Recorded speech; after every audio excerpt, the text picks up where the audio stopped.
ফাকামা উসমান, উসমান দাঁড়ায় গেছেন, দাঁড়ায় বলেন হুব্বিবা ইলাইয়া মিনাদ দুনিয়া সালাস, ও আল্লাহর রাসূল আমার কাছেও তো তিনটি জিনিস বড় পছন্দের।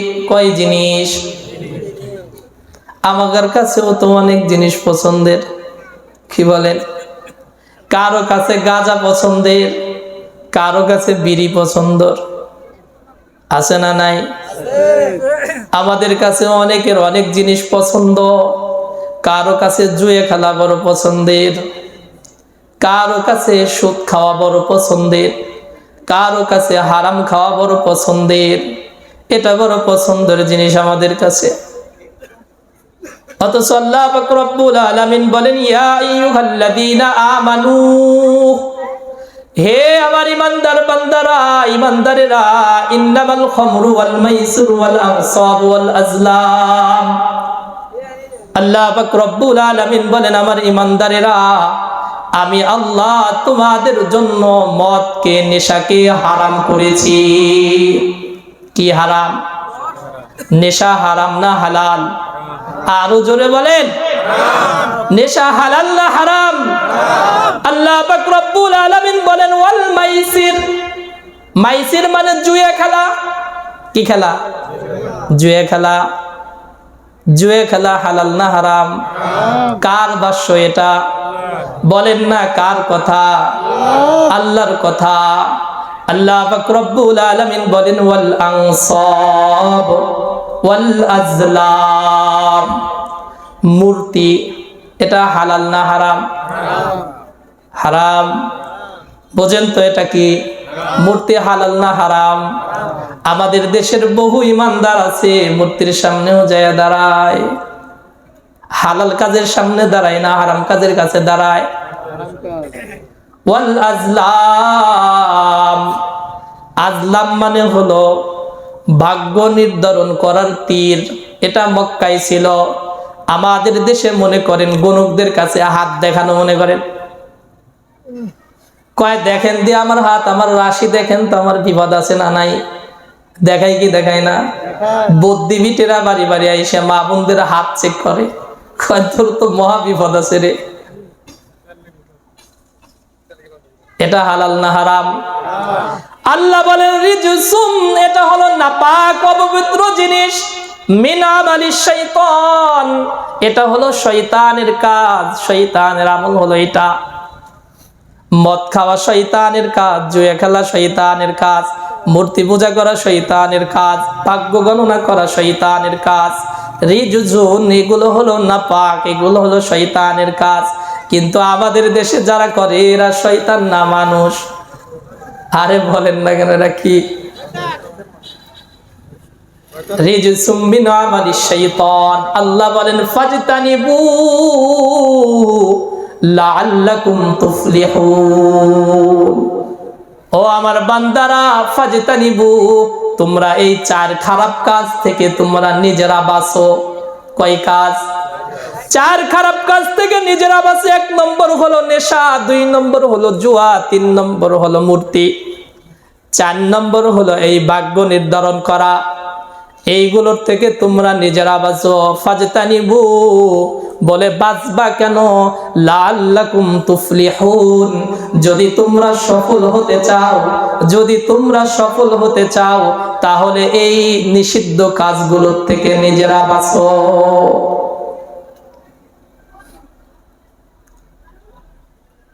পরবর্তী আয়াতে আল্লাহ রাব্বুল আলামিন বলেন এই কাজগুলো শয়তান মানুষকে দিয়ে কেন করায়? কাজগুলো তো শয়তানের করে, কিন্তু মানুষ। কি বলেন? আমার ছেলে আপনার ছেলে, আমার ভাই আপনার ভাই, আমার নাতি আপনার নাতি, আপনার প্রতিবেশী আমার প্রতিবেশী, এরাই তো করে। কি বলেন? কাজগুলো মুসলমানের সন্তানরা করে, এগুলো করাই তো শয়তানে কেন করায়? আল্লাহ পাক রব্বুল আলামিন বলেন যে শয়তানে এজন্যই করায় যে মানুষদেরকে আল্লাহর জিকির থেকে গাফিল করবে, এজন্য মানুষদেরকে নামাজ থেকে গাফিল করবে, এজন্য। ইন্নামা ইউরিদুশ শাইতান আইয়ুকিয়া বাইনাকুমুল আদাওয়াতা ওয়াল বাগদা ফিল খামরি ওয়াল মাইসির ওয়া ইয়াসুদ্দাকুম আন যিকরিল্লাহ ওয়া আনিস সালাহ ফাহাল আনতুম মুনতাহুন। রব্বুল আলামিন বলেন, ইন্নামা ইউরিদুশ শাইতান আইয়ুকিয়া বাইনাকুমুল আদাওয়াতা ওয়াল বাগদা। শয়তান চায় যে মদের মাধ্যমে, নেশার মাধ্যমে, জুয়ার মাধ্যমে মানুষকে লিপ্ত করে তোমাদের পরস্পরের মধ্যে দ্বন্দ্ব সৃষ্টি করতে। একসাথে গাঁজা খায়, পরে দেখবেন মারামারি লাগাই দেয়। একসাথে বসে জুয়ে খেলে, কয়েকদিন পরে দেখবেন একজন আরেকজনকে ফোন করে। জুয়ের টাকা ভাগাভাগি নিয়ে লাগে কি লাগে না? আল্লাহ বলে দিয়েছেন এই কথা, বাইনাকুমুল আদাওয়াতু ওয়াল বাগদা আইয়ুকিয়া বাইনাকুমুল আদাওয়াতু ওয়াল বাগদা ফিল খামরি ওয়াল মাইসির। পরস্পরের মধ্যে দুশমনী সৃষ্টি করে দেয়, সম্পর্ক নষ্ট করে দেয় নেশা। আর কি করে? ওয়ায়াসুদ্দাকুম আন যিকরিল্লাহ, আল্লাহর স্মরণ থেকে এদেরকে গাফিল করে ফেলে। ওয়া আনিস সালাহ, নামাজ থেকে এদেরকে দূরে সরায়া দেয়। যারা জুয়ে খেলে, নেশা করে, এরা মনে হয় নামাজি সবাই। কি বলেন? আল্লাহর হাবিব সাল্লাল্লাহু আলাইহি ওয়াসাল্লাম আরো মারাত্মকভাবে বলেছেন, লা তাশরাবিল খামরা ফাইন্নাহু মিফতাহু কুল্লি শাররিন। নবী আলাইহিস সালাতু ওয়াস সালাম বলেন, উম্মত তোমরা কিন্তু নেশা করবা না, নেশা করবা না। কেন? বলে নেশা হলো সমস্ত অন্যায় কাজের চাবি। নেশা কি? আরে বলেন না কেন নেশা কি? সমস্ত অন্যায়ের চাবি। অন্য বর্ণনায় নবীজি বলেন, ইজতানিবুল খামরা ফাইন্নাহা উম্মাহাল খাবাইস। উম্মত নেশার থেকে তোমরা নিজেদেরকে বাঁচায়া রাখো। বলবেন কেন? বলে নেশা হলো সমস্ত গুনাহের মা। নেশা কি? সমস্ত গুনাহের মা। নেশা হলো সমস্ত অন্যায়ের চাবি, হলো নেশা। যেই সন্তানগুলো কলিজার টুকরা বাদের সন্তানগুলো নেশায় জড়ায়া যায়, ওই সন্তানগুলো দুনিয়ার সব কাজ করতে পারে। ওই সন্তানগুলোই মা বাবার অবাধ্যে চলে। ওই সন্তানগুলোই মা বাবার চোখের সামনে চোখ রাঙায়া কথা কয়। ওই সন্তানগুলোই টাকার জন্য মা বাবার উপরে হাত তোলে। ওই সন্তানগুলোই, ওই ছেলেগুলোই স্ত্রীকে চাপ প্রয়োগ করে বাবার বাড়ির থেকে টাকা আনার জন্য, নেশা করার জন্য, নেশার টাকা জোগানোর জন্য, জুয়ার টাকা জোগানোর জন্য স্ত্রীকে চাপ দেয়, মা বাবাকে চাপ দেয় এনজিওর থেকে টাকা উঠায়া দেওয়ার জন্য। আছে না নাই? বলে এই আমাদের সমাজের মধ্যে, দেশের মধ্যে যত অন্যায় হয়, চুরি দেখেন, ডাকাতি দেখেন, পকেট মার দেখেন, ছিনতাই দেখেন, প্রত্যেকটার ব্যাকগ্রাউন্ড তালাশ করে দেখবেন, হয়তো জুয়ার সাথে জড়িত, না হয় নেশার সাথে জড়িত। হয়তো নেশা করে, না হয় সে জুয়া খেলে, দুইটার একটা।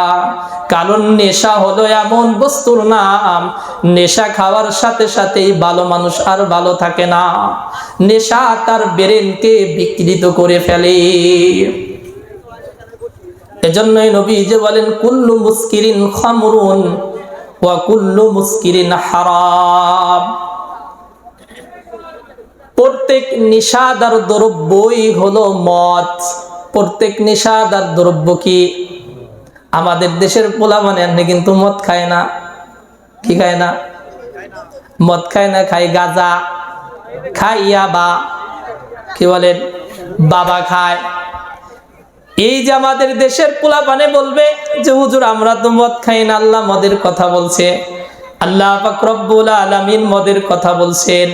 আল্লাহর হাবিব সাল্লাল্লাহু আলাইহি ওয়াসাল্লাম 1400 বছর আগেই বলে দিয়েছেন যে আমার উম্মত কি করবে, মদের নাম আর মদ রাখবে না, পাল্টায়া দিবে। বুখারীর বর্ণনায় নবী আলাইহিস সালাতু ওয়াস সালাম বলেন, লা ইয়াশরাবান্না নাসু মিন উম্মাতিল খামর ইউসাম্মুনাহা বিগাইরি ইসমিহা।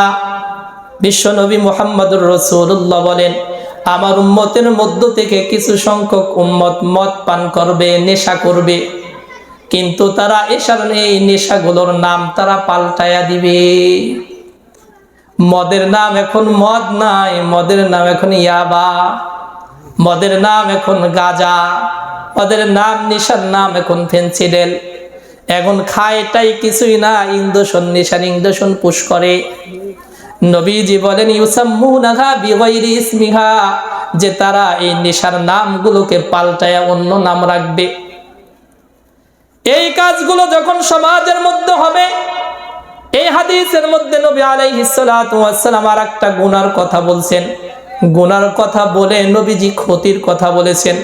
আর একটা গুনাহ হলো, নবীজি বলেন ইউযাবু আলা রুউসিহিম ফিল মাআজিবি ওয়াল মুগান্নিয়াত।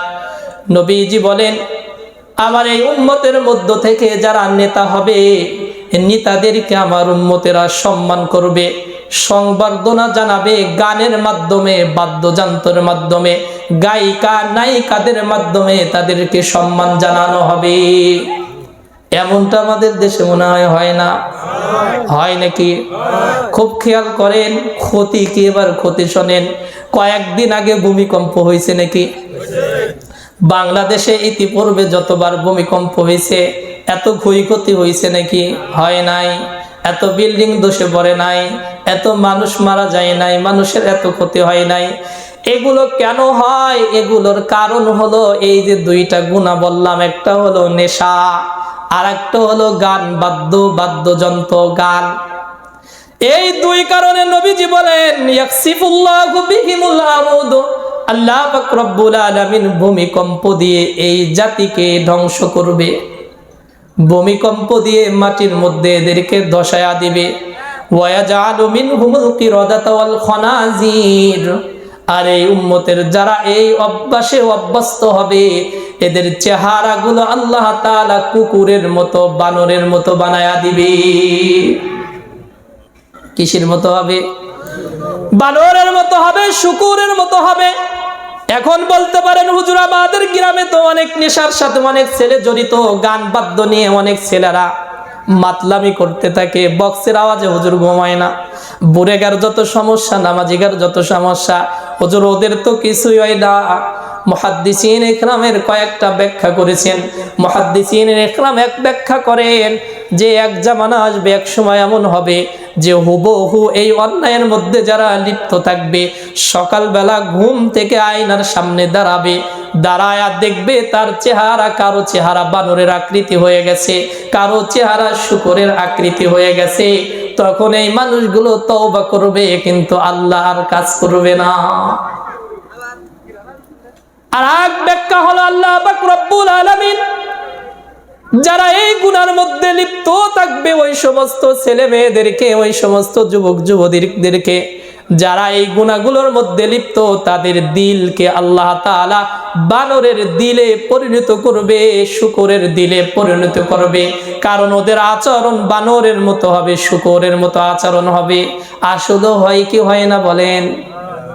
যে সন্তান বাপকে চেনে না, ওই সন্তানের আচরণ আপনার কিভাবে মানুষের আচরণ মনে করেন? যে সন্তান মাকে চেনে না, ওই সন্তানের আচরণ কিভাবে মানুষের আচরণ মনে করেন? যেই ছেলেটা নিজের স্ত্রীকে স্ত্রীর পরিচয় দিতে পারে না নেশার কারণে, ওই সন্তানটাকে, ওই ছেলেটাকে মানুষ আপনারা কিভাবে মনে করেন?